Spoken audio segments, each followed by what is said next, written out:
Bonjour, bienvenue au CNCH 2023. Nous avons le plaisir de recevoir Arnaud Rosier, président fondateur de la société Implicity, pour parler de télésurveillance. Arnaud, peux-tu nous dire quelle est l'actualité, qui est, je sais, brûlante, concernant la télésurveillance des prothèses? Bonjour Jérôme, merci de l'invitation. Alors cette année, on a eu effectivement une activité très riche sur les prothèses cardiaques implantables et leur télésuivi en particulier. Il y a eu pas mal de publications qui ont été faites au gros congrès américain à l'HRS cette année. La première chose, c'est qu'on a eu pour la première fois une actualisation des recommandations des sociétés savantes, de toutes les sociétés savantes, européennes, américaines, etc., sur le télésuivi des patients porteurs de prothèses en particulier. Et donc, je vous invite, j'invite nos confrères à les regarder, mais il y a tout un tas de choses intéressantes. Et notamment, pour la première fois, on a évoqué le fait que les plateformes tierces, les agrégateurs, les plateformes qui permettent d'améliorer le suivi de façon transversale, étaient recommandées en 2A dans les recos, sur un expert de consensus, bien sûr. Et donc ça, c'était le premier élément.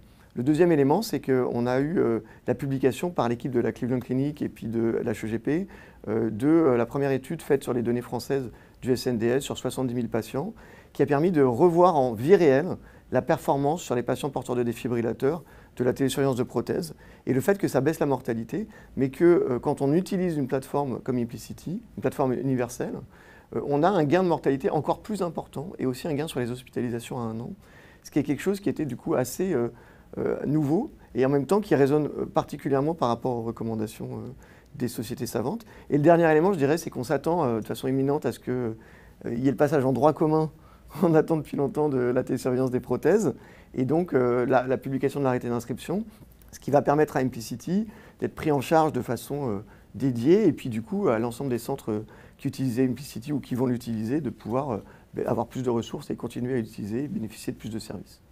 D'accord, ça fait quand même trois grosses informations, un document de consensus, une étude de mortalité avec plateforme multiconstructeur, et puis des données administratives gouvernementales qui vont arriver. Donc ça fait quand même 3 informations importantes. Votre société fait également de la télésurveillance d'insuffisance cardiaque sur Implicity.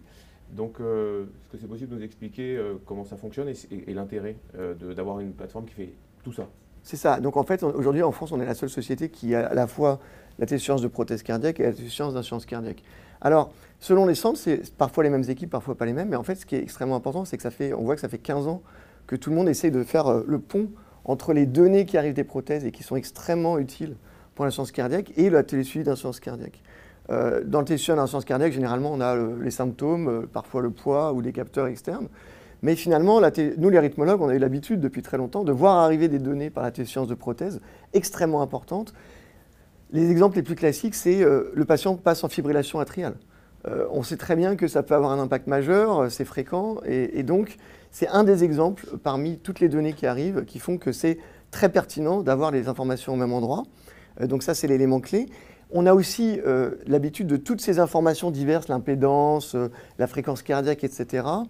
Elles ne sont pas simples à prendre en compte. On sait qu'elles ne sont pas toujours avec une sensibilité spécificité énorme. Mais ce qui est très intéressant, c'est qu'on a pu travailler, encore une fois, avec le SNDS, le Système national des données de santé en France, sur le fait de développer des algorithmes pour faciliter, pour les insuffisants cardiologues, la prise en charge des paramètres qui viennent des prothèses cardiaques. Et le dernier point, c'est que vraiment, il y a un overlap, un chevauchement très important des patients. La moitié des patients porteurs de prothèses au moins sont insuffisants cardiaques.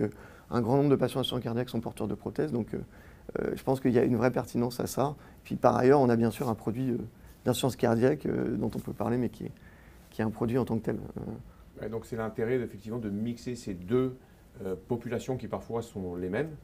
Donc, avoir ces informations au même endroit, si on ajoute qu'il y a énormément d'informations, on a envie de dire, autant les avoir au même endroit. Donc, c'est un peu, je crois, la philosophie de votre Exactement. De votre structure. Et d'ailleurs, on n'avait pas commencé par faire l'insuffisance cardiaque et nos clients sont venus nous voir en disant on ne va pas commencer à accumuler des plateformes. Maintenant qu'on a tout pour la rythmologie, on ne va pas accumuler des plateformes pour l'insuffisance cardiaque. Et bien sûr, on a du côté insuffisance cardiaque donc un produit qui est assez simple, qui se focalise sur l'essentiel, une balance connectée pour ne plus se préoccuper du patient qui va envoyer son poids et qui va mettre tous les jours 60 kg. Une équipe d'infirmières, parce qu'on sait que le service, le fait de pouvoir appeler les patients, etc., est un élément clé et que tous les centres n'ont pas la ressource pour le faire. Et puis la gestion de tout ce qui est administratif, l'automatisation de toute la facturation, enfin tout ce tout ce qui n'est pas pour nous les soignants et qui devrait pouvoir être fait par un industriel, c'est quelque chose qu'on a mis en place de façon importante aussi. D'accord. Merci beaucoup Arnaud pour Merci ces beaucoup. informations très intéressantes.